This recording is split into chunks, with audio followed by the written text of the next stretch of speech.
Des essaims de drones pour la couverture médiatique d'événements sportifs. Donc là où on va avoir plusieurs drones qui vont coopérer en fait et être suffisamment intelligents pour pouvoir aller suivre un point d'intérêt de l'événement sportif. On travaille également avec Enedis, EDF et l'aéroport de Caen sur une solution drone qui va permettre de venir inspecter leurs infrastructures.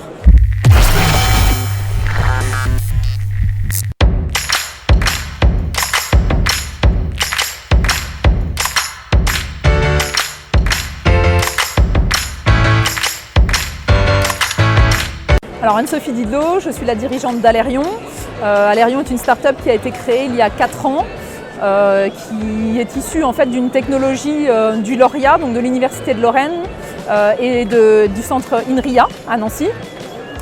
L'idée de notre entreprise est de venir ajouter de l'intelligence artificielle, enfin développer d'abord l'intelligence artificielle et l'intégrer en fait sur des drones pour pouvoir en faire un produit innovant pour les industriels.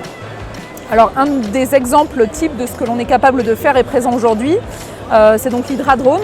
L'Hydra-Drone est un projet qui est né il y a à peu près 4 ans maintenant. Donc Anne Pedon, la dirigeante de Pedon Environnement et Milieu Aquatique, a eu l'idée en fait de se dire qu'un drone pourrait venir en aide à ces opérateurs qui font des missions de surveillance environnementale.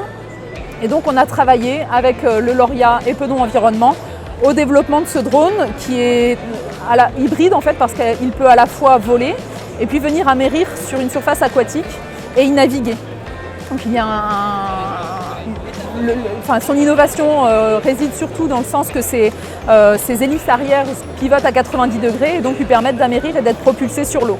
Donc il est équipé de différentes sondes qui correspondent aujourd'hui aux besoins de Pedon Environnement et qui donc vont venir se déployer une fois que le drone est sur l'eau pour prendre diverses mesures qui vont permettre de pouvoir qualifier la qualité de l'eau.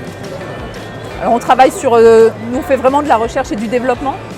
Donc on travaille sur divers projets de recherche qui peuvent être à la fois régionaux mais aussi étatiques ou européens. Et on travaille sur des domaines très, très divers en fait, qui peuvent être par exemple sur des essaims de drones pour la couverture médiatique d'événements sportifs. Donc là où on va avoir plusieurs drones qui vont coopérer en fait et être suffisamment intelligents pour pouvoir aller suivre un point d'intérêt de l'événement sportif.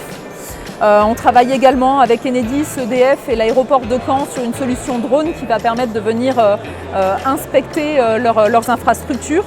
Donc les lignes moyenne tension pour Enedis, les canalisations en sortie de barrage pour EDF et les clôtures qui sont tout autour de l'aéroport de Caen.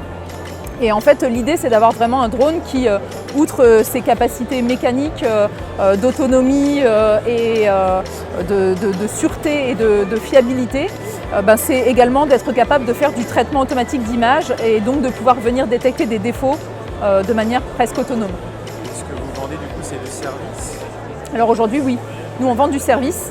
L'idée est vraiment de partir d'un cahier des charges industriel qui a vraiment une idée qu'il veut développer entièrement et donc de venir développer soit l'intelligence et de venir l'intégrer sur des drones qui existent déjà sur étagère. Donc ce drone-là, il existait déjà?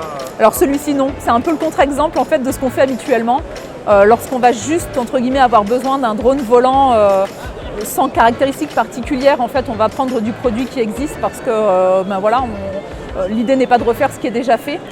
Par contre, dans le cadre de ce projet, il n'existait pas de drone hybride volant et navigant. Donc c'est pour ça qu'on a été jusqu'à la conception mécanique du produit.